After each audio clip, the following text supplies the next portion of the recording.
Philip Larkin's Aubade started in 1974, completed 1977. Some say it's his last great poem. He died in 85, I think.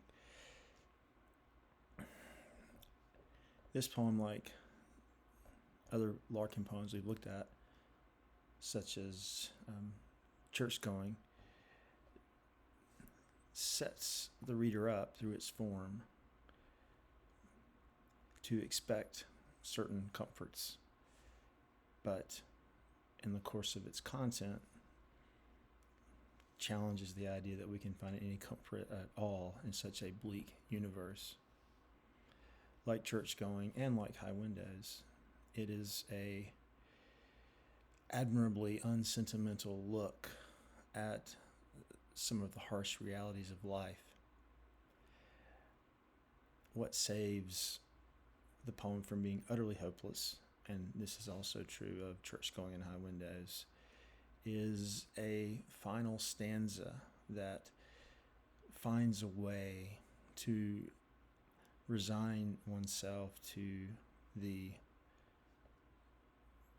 dismal nature of the universe and possibly go beyond resignation to an embrace. So, what is an Aubade? It's a French word, and it refers to a kind of poem that was popular in medieval France and continued in its popularity in England really throughout the history of English poetry. You'll see an Aubade now and again, but an Aubade in its purest form, in its oldest form, is a song at dawn, usually sung right before parting from a lover. So traditionally an Aubade is a happy song. I've had a lovely evening with you. A night of great lovemaking is implied. Now I'm going off into my day, but I am filled with my love and satisfaction. Well, classically, for Larkin, the title Aubade sets up the expectation that we're going to have a lovely, positive song celebrating the morning. But in fact, we get the opposite. We get a grim account of waking up at 4 a.m. feeling profound fear of death. So the title is one way that Larkin sets an expectation that he undercuts. But also the form of the poem. Even though, as we read the poem, it sounds very conversational, as if it isn't really patterned by traditional metrical form, as if it isn't patterned by rhyme, is indeed quite formally adept. For instance, the lines have 10 syllables. They are pentameter, and they scan most of the time iambically. So we have the nod toward the most prevalent line in traditional English poetry, iambic pentameter. Shakespeare used it. Milton used it. Wordsworth, in his great prelude, used it. Just to name 3 poets who have prospered with the line, the iambic pentameter line. The poem also is very intricately rhymed. Just to give you a sense from the first few lines. I work all day and get half drunk at night, waiting it for... Sorry, let me start over. I misread the first word of the second line. I work all day and get half drunk at night, waking at 4 to soundless dark I stare. In time the curtain edges will grow light, till then I see what's really always there. Unresting death, a whole day nearer now, making all thought impossible, but how and where and when I shall die. Arid interrogation, yet the dread of dying and being dead flashes afresh to hold and horrify. So the first 4 lines, we have A, B, night, light, stare, there. the next two lines would be a couplet, CC, now, how. And then we move to another 4-line pattern. Die would be D, dread, dead would be EE, and horrify would be another D. So it's AB, AB, C, C, D, EE, D. Those are the first lines of the first long stanza, but we get that same pattern in the second stanza and the third stanza.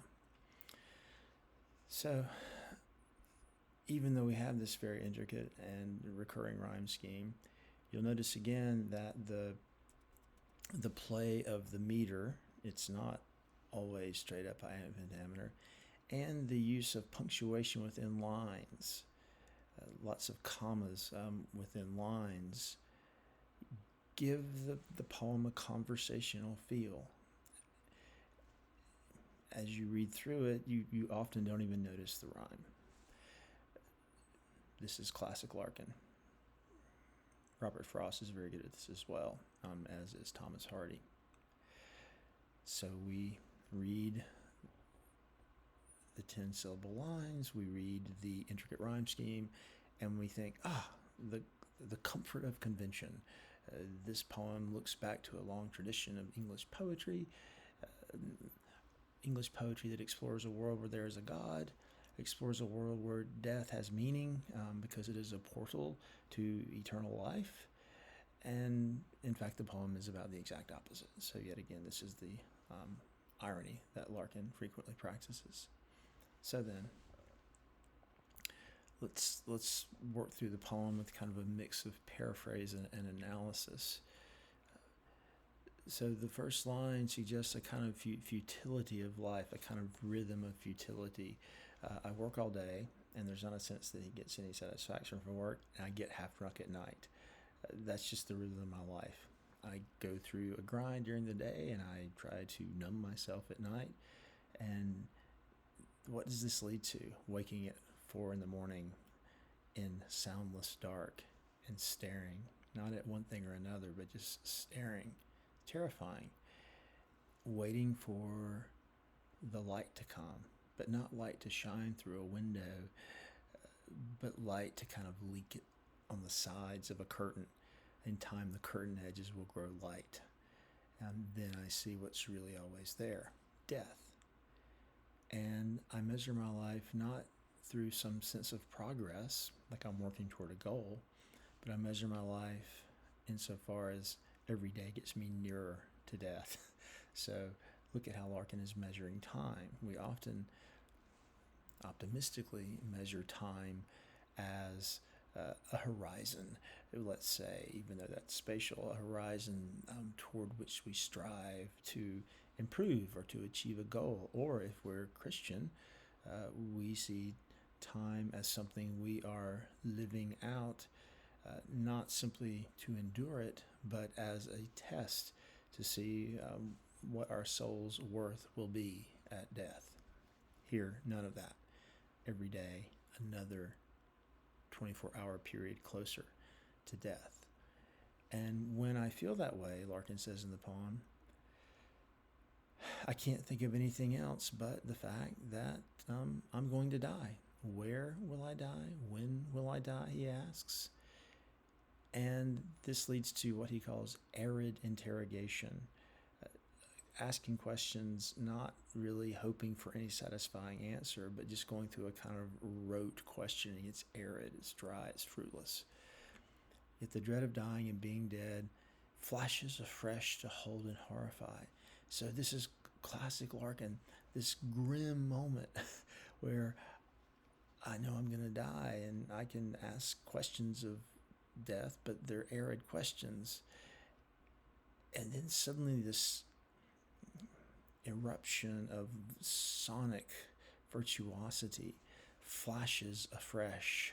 You hear that internal rhyme? Shh, shh.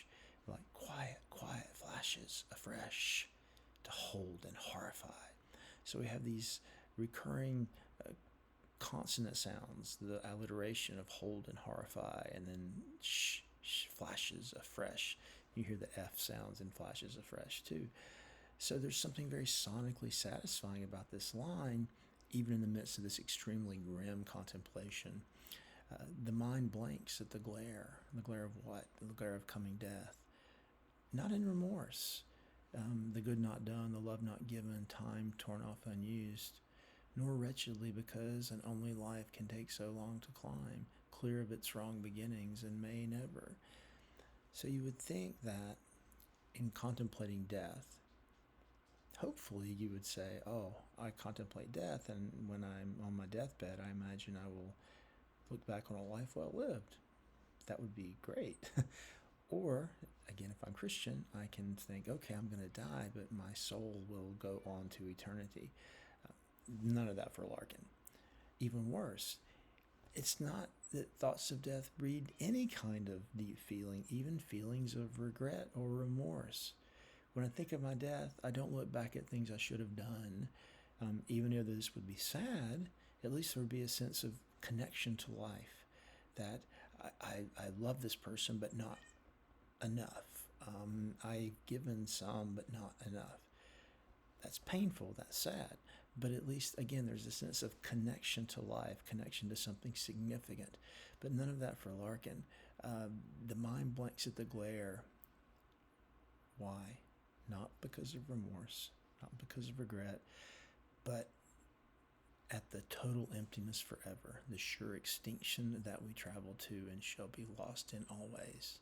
Not to be here, not to be anywhere, and soon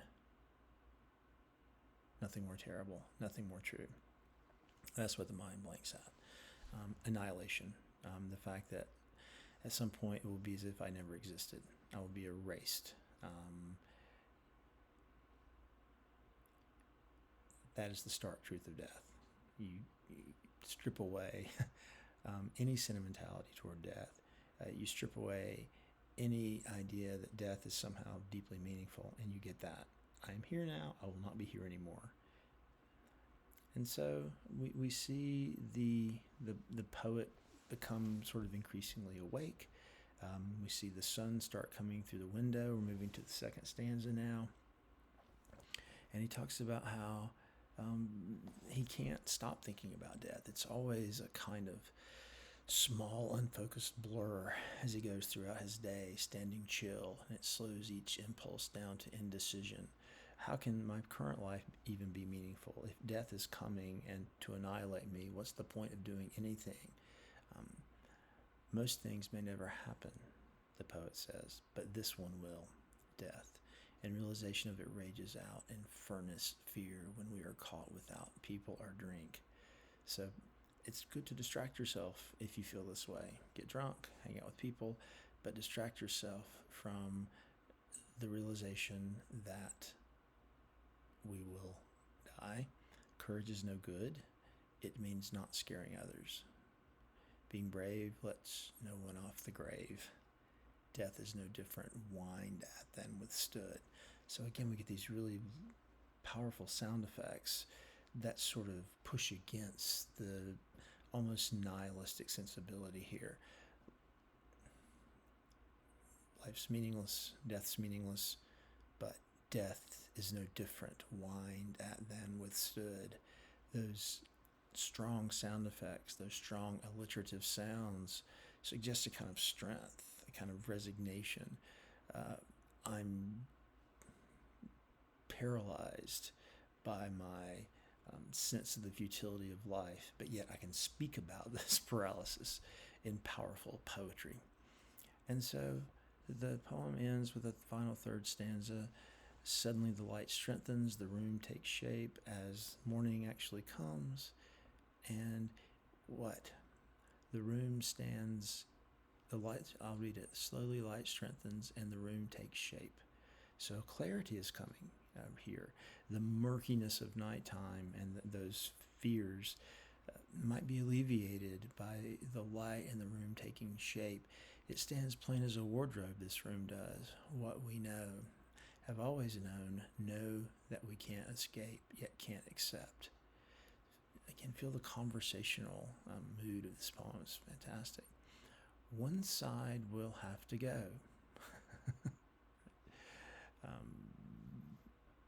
Meanwhile, telephones crouch, getting ready to ring in locked up offices, and all the uncaring, intricate, rented world begins to rouse. Hear that?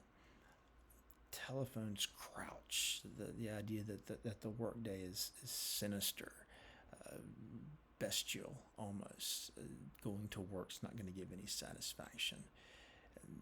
The offices are locked up, but they will soon be unlocked, not to openness and joy, but to being attacked by these crouching phones. And this is Larkin's description of how the world is, and it feels profoundly accurate to me. And all the uncaring, intricate, rented world begins to rouse. No one cares about you in this world. The world is labyrinthine, confusing, intricate. It's rented. We don't really own anything. There's no sense of durability, of possession. Everything is rented, transient. The uncaring, intricate, rented world begins to rouse. But again, listen to those sound effects. The intricate, rented world begins to rouse. We have those R sounds with rented and world and rouse. So the muscularity, let's say, of the verse pushes against the futility of life. And here's how the poem ends. The sky is white as clay with no sun. This is a pretty dismal Aubade. The sky is white as clay with no sun.